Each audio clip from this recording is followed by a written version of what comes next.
Welcome to day 5 in our walk through the book of Revelation. Today we jump into the deep end.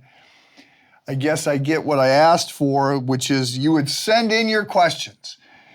And I would take your questions and try and craft a bit of a devotional reflection on it. So today the question is a popular question. Who is the Antichrist? Now, for some, the figure of the Antichrist conjures up, images of The Omen or some other dystopian thriller. It's obviously, the Antichrist has been the subject of lots of speculation, lots of books, lots of, online theories. So let's just set the headlines aside and reflect on what the Bible has to say. So it turns out that the actual term Antichrist does not come up in the book of Revelation.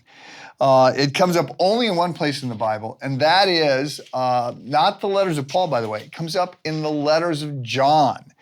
So in those letters, John talks about the Antichrists, plural, and the Antichrist. And he says, many Antichrists will come.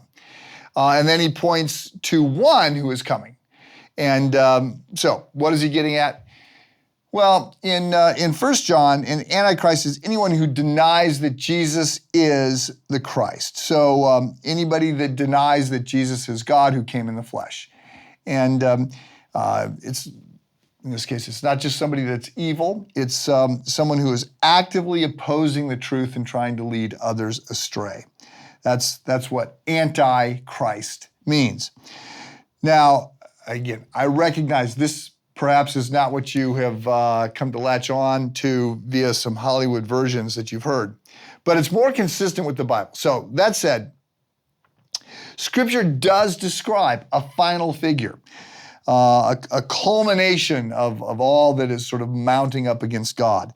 And in the book of Revelation, this person is referred to as the beast, and Paul refers to him in 2 Thessalonians by saying that there's a man of lawlessness, a deceiver, a counterfeit, a pretender. And what Paul says is that this figure is going to exalt himself, and he's not only going to demand signs and wonders, he's going to use signs and wonders to deceive people, but he's not only going to demand loyalty, he's sort of ultimately going to demand worship. And then John, that's Paul, John then adds to the picture, and he describes this system that is going to sort of separate those who align with the beast from those who don't. And I don't necessarily think that this is a literal tattoo or a microchip, despite some of those ideas, again, popular online. But it's basically some sort of indication of those who are aligned. They've given their allegiance to the Antichrist. So symbolic language of ownership and loyalty and commitment. So I think here's the danger. The suggestion is that the figure is, and the system behind this figure is going to seek to sort of cut off those who don't fall in line.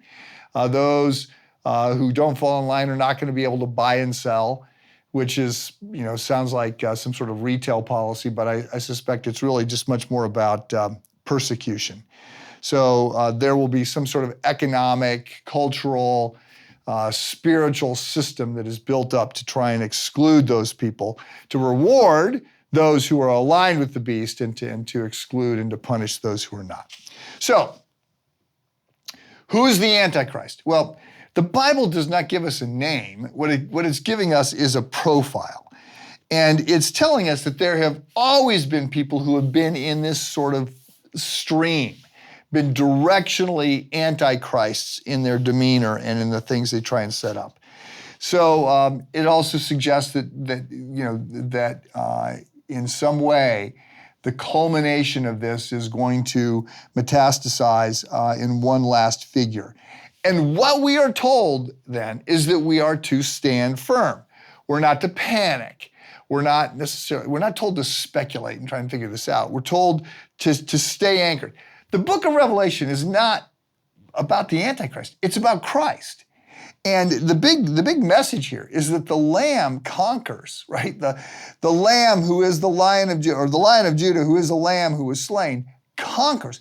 And the battle isn't close. It's not like we've got to wait on the edge of our seat to figure out how this is going to turn out.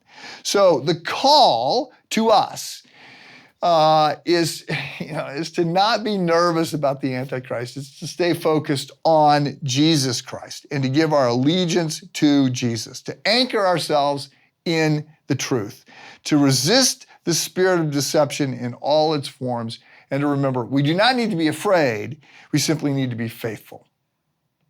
Have a good day.